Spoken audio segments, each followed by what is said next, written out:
Il a participé aux discussions sur la Constitution avec l'Union nationale à Québec. 20 ans plus tard, il bouclait ce chapitre par l'accord du lac Meach avec les conservateurs à Ottawa.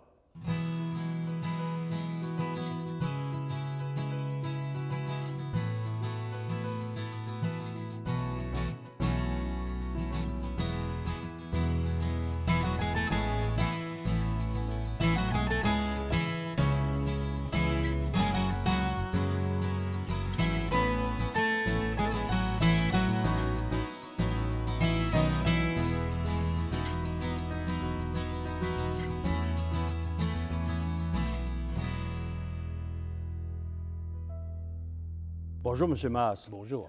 M. Masse, vous avez acquis d'autres responsabilités à la fonction publique, à l'Office de planification et de développement.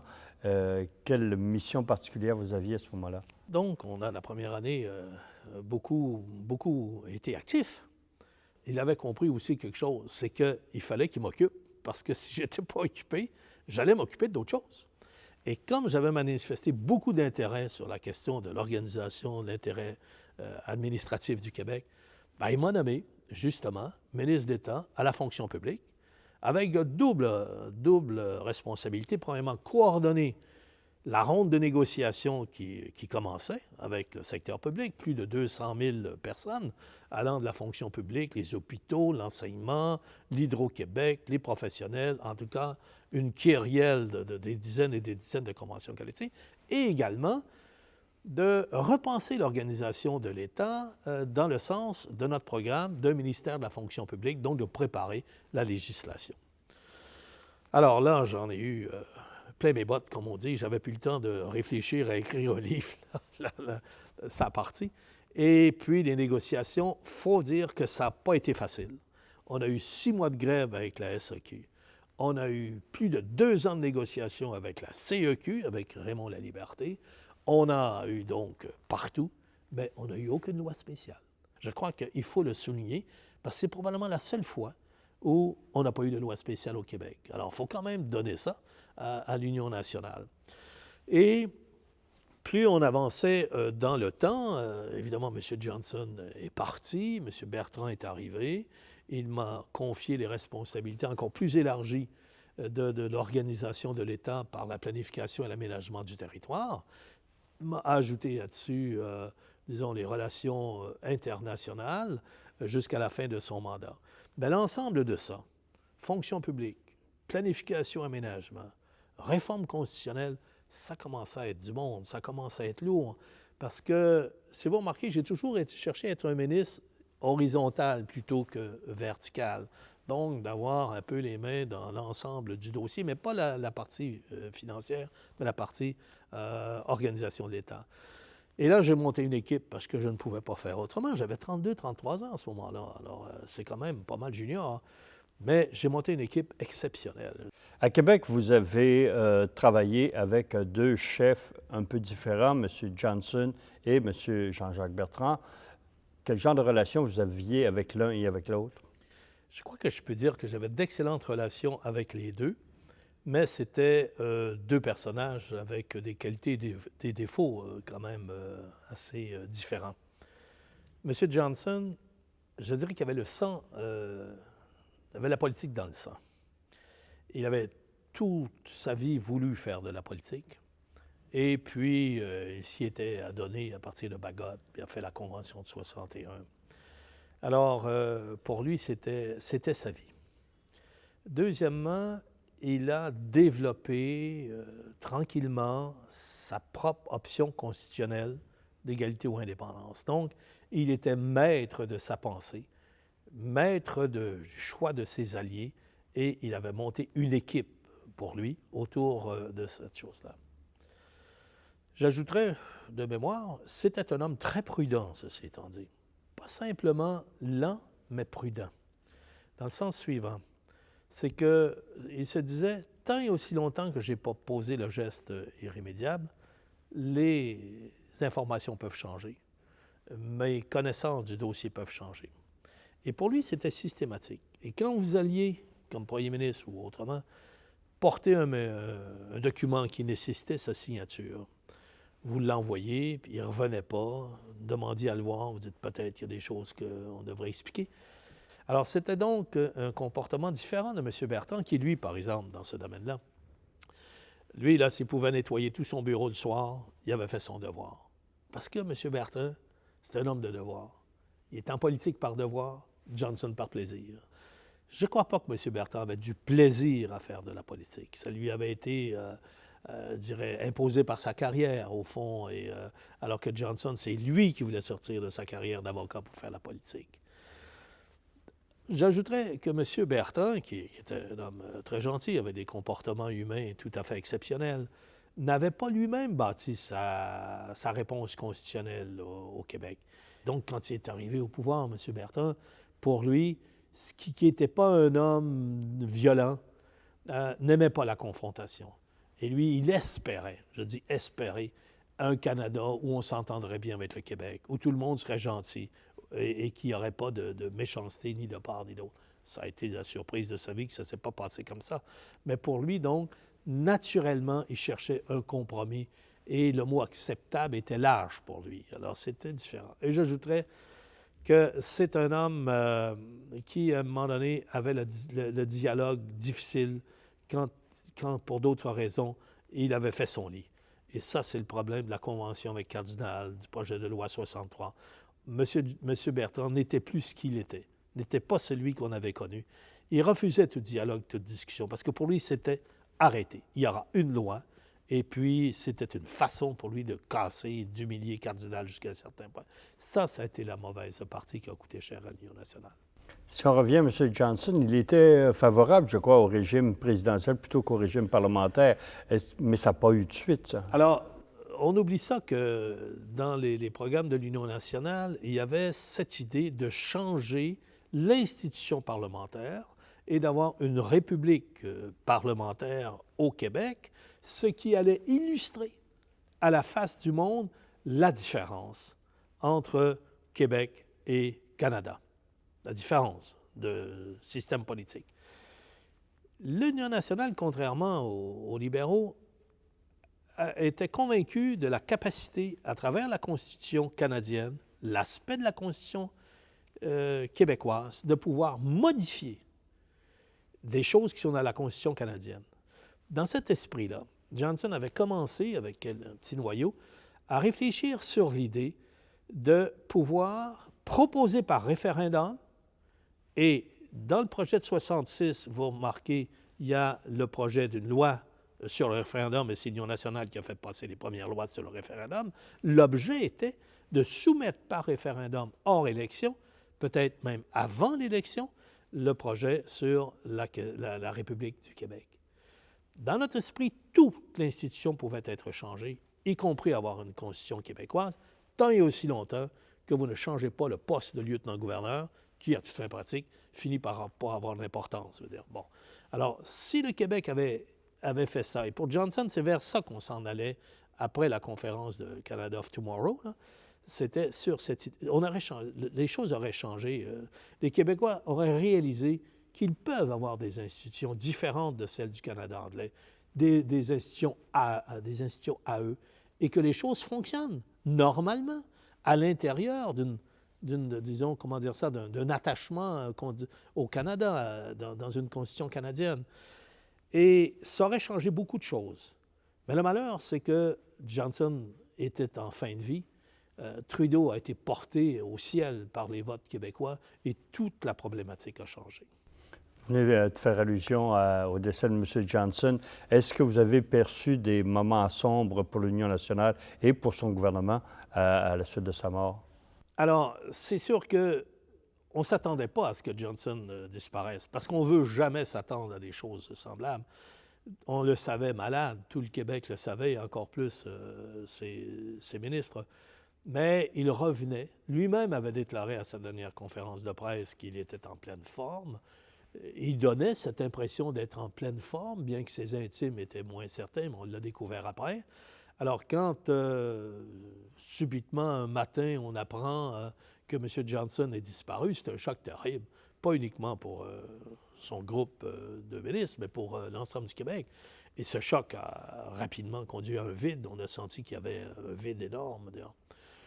Pour l'Union nationale, les choses se sont passées très normalement, très correctement, très rapidement pour assurer la suite des responsabilités. M. Bertrand a été choisi à l'unanimité par le Conseil des ministres, a commencé à exercer ses responsabilités. Rapidement, lui-même a commencé à avoir des malaises sur le plan cardiaque et est allé à l'hôpital. Et les choses n'étaient plus les mêmes. Les choses n'étaient plus les mêmes. C'est que la mort de Johnson, l'élection de Trudeau, a mis un terme à toute une phase de l'évolution constitutionnelle et on tombait dans le vide face à un Trudeau qui, lui, avait un mandat énorme au Québec, venait de se faire élire. M. Bertrand, qui, lui, n'avait pas de mandat, n'avait pas été élu, qui n'avait pas de réponse à la proposition de Trudeau. Donc, ces 2 années-là ont été difficiles pour ceux qui avaient la responsabilité des questions constitutionnelles au Québec. Vous êtes resté au Conseil des ministres avec M. Bertrand, mais auparavant, il y avait eu ce fameux congrès au leadership qui a donné beaucoup, qui est passé à l'histoire entre M. Cardinal et M. Bertrand. Quel rôle vous avez joué et quelle suite est-ce que vous aviez prévu les déchirements qui ont suivi? Alors, M. Bertrand, donc, est choisi par le caucus et rapidement, n'ayant pas d'élection provinciale à court terme, n'ayant pas la crédibilité d'être élu, voulait au moins d'être désigné par, disons, des assemblées plus larges. Nous croyons, nous, qu'il aurait pu être élu par le Conseil général de l'Union nationale qu'on aurait, disons, convoqué et qui aurait ratifié sans problème. Ça nous apparaissait évident. Le vote unanime, parce qu'il n'y avait personne qui était contre l'idée que ce soit M. Bertrand. Et à partir de là, on passe à d'autres choses. Mais M. Bertrand, qui avait lui-même perdu le congrès de 1961 aux mains de Daniel Johnson, voulait, si vous me passez l'expression, essuyer ce problème sur son CV politique et gagner lui-même son propre congrès. Et il y a eu un congrès de nomination. J'ai été président de ce congrès-là pour essayer d'en profiter pour aussi avoir des ateliers de réflexion qui, au fond, n'ont pas existé. Le congrès est parti totalement sur une autre orientation. Et pour le malheur de M. Bertrand, M. Cardinal a eu un pourcentage très élevé de votes. De sorte que M. Bertrand était élu, mais M. Cardinal était un puissant adversaire. Donc, M. Cardinal aussi a eu de la crédibilité avec le résultat à ce congrès-là. Donc, ce pourquoi M. Bertrand voulait en avoir un, ça n'a pas réglé le problème. Mais il fallait solutionner le fameux problème sur l'éducation à Montréal, et ça a été le projet de loi 63. Et là, c'est M. Bertrand qui l'a déposé, qui l'a poussé, c'est-à-dire que c'est M. Cardinal qui le défendait comme ministre de l'Éducation, mais c'est le fruit de M. Bertrand. Peu de dialogue avec le caucus, peu de dialogue avec les gens au cabinet. C'était réellement la réponse à l'humiliation du retrait de 85, etc. Et ça a été un désastre à toute fin pratique. Ça l'a amené 20 000 personnes du Québec ici devant le Parlement. L'Union nationale qui avait perdu beaucoup d'éléments nationalistes à la défaite de M. Cardinal au Congrès. Le reste, je dirais, est passé de l'autre côté, de sorte que l'Union nationale se retrouvait sans orientation constitutionnelle, se retrouvait vidée d'une partie importante, et je dirais la partie novatrice réformatrice de son cabinet. Donc, la dernière année, il n'y avait plus beaucoup d'espoir pour quoi que ce soit. À cette époque, M. Masse, sous le règne de M. Bertrand, il vous confie la responsabilité des affaires intergouvernementales, les négociations constitutionnelles, etc. Quelle relation avez-vous eue avec le nouveau gouvernement Trudeau et ses hauts fonctionnaires? Alors, évidemment, avec le gouvernement Trudeau, les relations ont été rapidement difficiles parce que ce n'était plus Pearson qui est de l'autre côté. Ça, il faut quand même le souligner pour expliquer un peu M. Bertrand.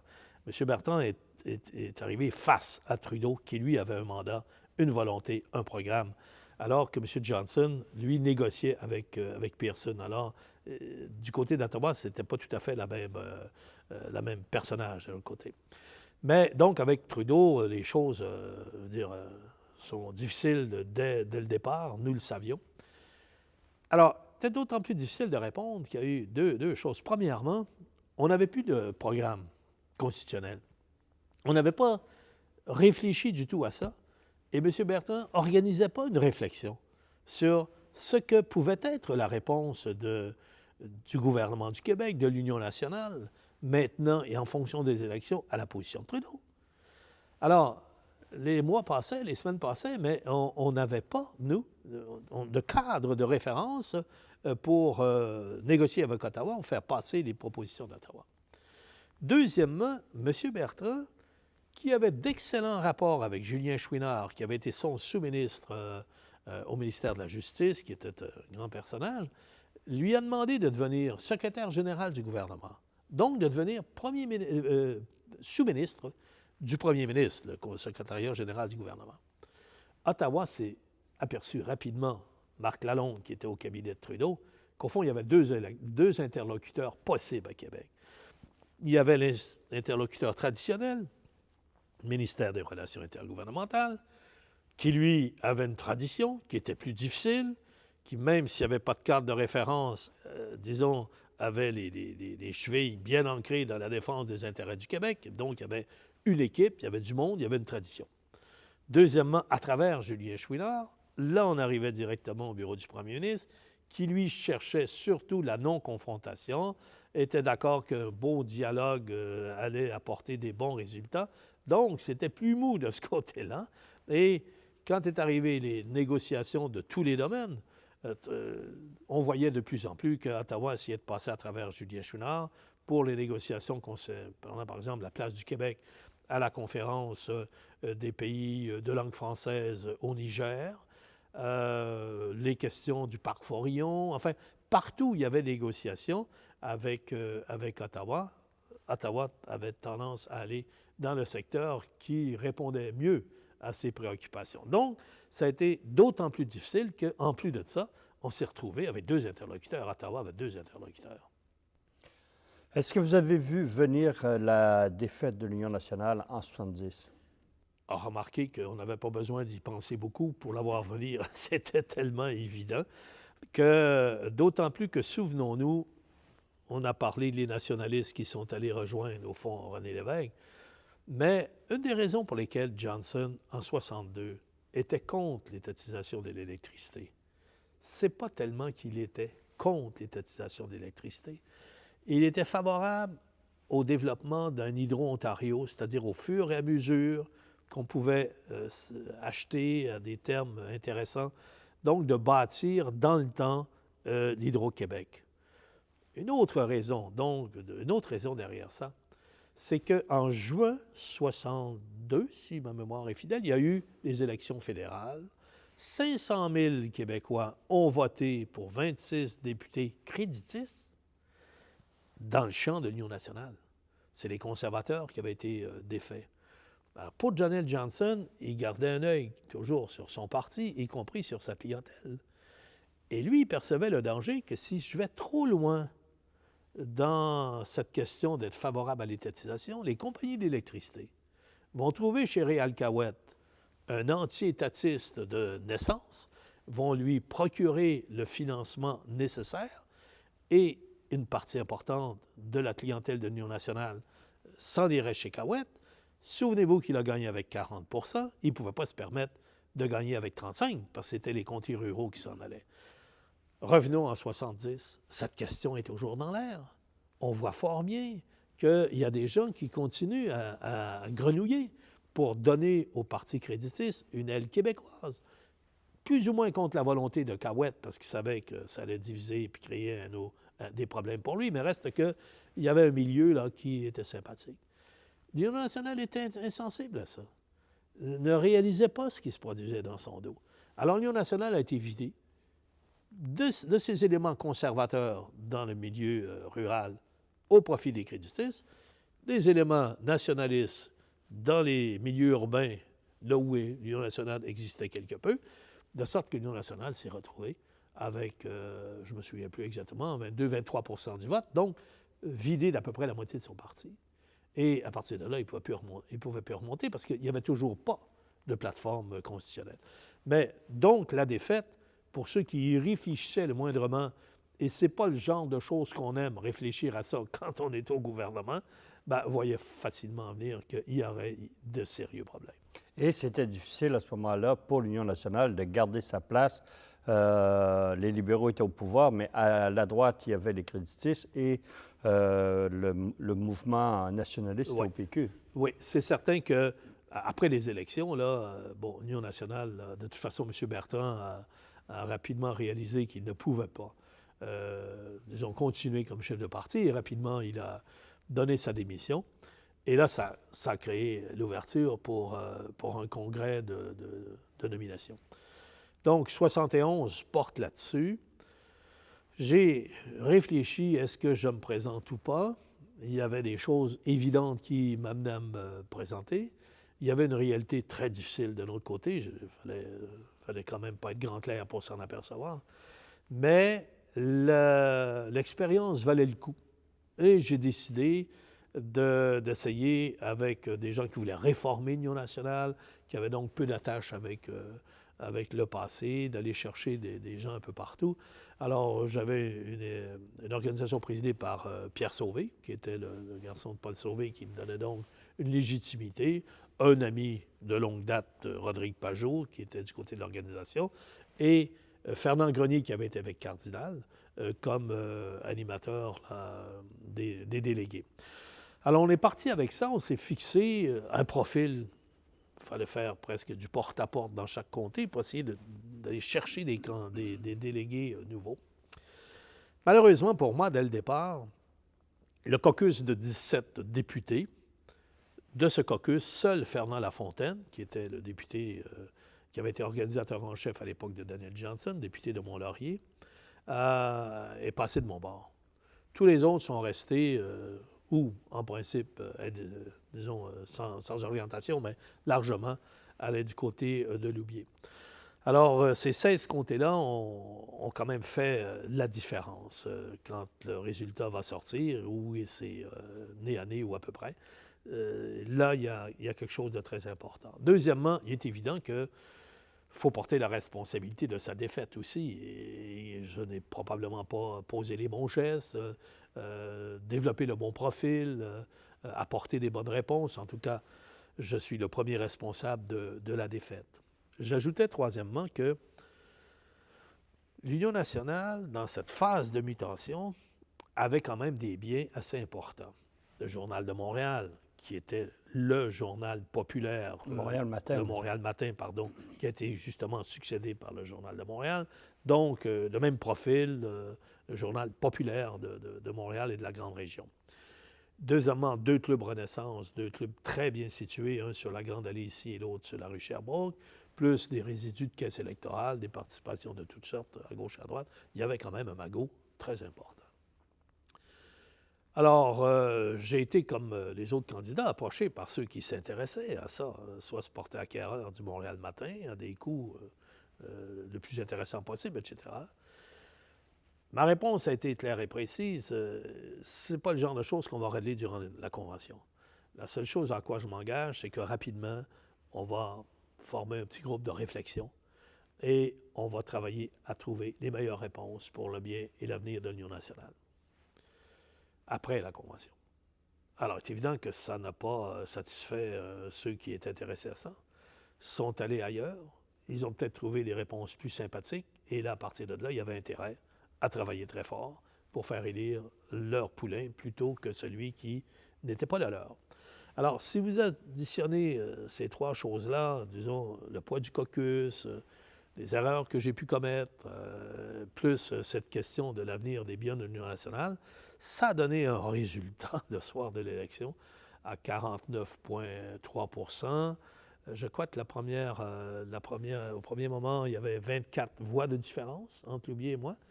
Le lendemain, il y aurait eu, me révèlent les journaux, un recomptage où il ne restait plus que 16 voix, 16 ou 19 voix. Alors, on est à 49 et des poussières, mais c'est la pire situation, et pour le défait, et pour l'élu. Le défait n'a pas beaucoup d'instruments pour changer quoi que ce soit, puisque par définition, il ne les a pas, les instruments. Le parti est passé entre les mains de l'autre. Donc, la responsabilité du dialogue, c'est le vainqueur qui les a, puisque c'est lui qui a tous les instruments. Et ça m'amène à vous demander quel genre de relation que vous avez eu avec M. Loubier pendant le Congrès et après. Alors, premièrement, avant le Congrès, j'avais peu de relations avec Loubier parce qu'on ne venait pas de la même région. M. Loubier venait de la région de Québec, la grande région de Québec. Moi, je venais de la grande région de Montréal. On n'avait pas le même profil d'éducation. Lui était avocat, donc il a fait ses cours de droit. Moi, c'était histoire, sciences politiques, donc on n'avait pas le même profil. On n'était pas venu à l'Union nationale pour les mêmes raisons. Lui était venu directement comme député. Moi, j'étais venu à travers le programme de l'Union nationale, programme auquel je m'étais consacré pendant presque 2 ans. Alors, on avait donc peu d'atomes crochus. On n'était pas dans les mêmes responsabilités. Lui était touriste, chasse et pêche. Moi, j'étais plutôt éducation, intergouvernementale.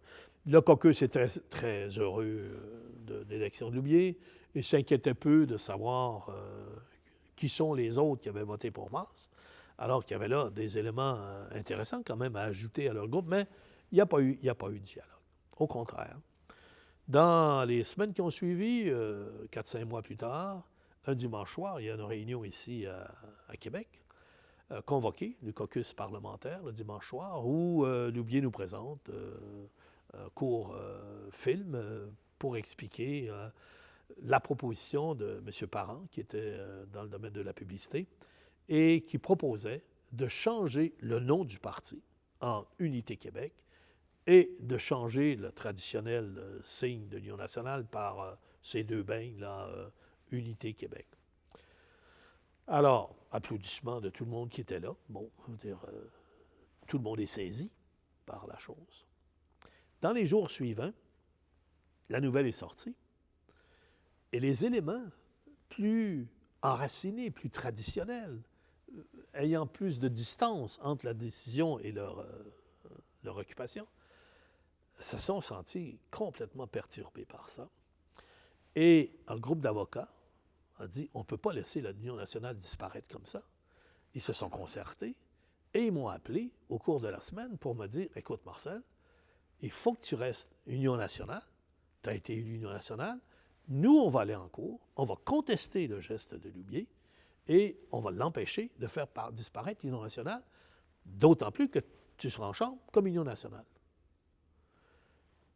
Alors, large hésitation de ma part, parce que eux voyaient ça à travers leur lorgnette. Moi, je voyais tout de suite que tout ça allait être interprété sur la question des biens de l'Union nationale.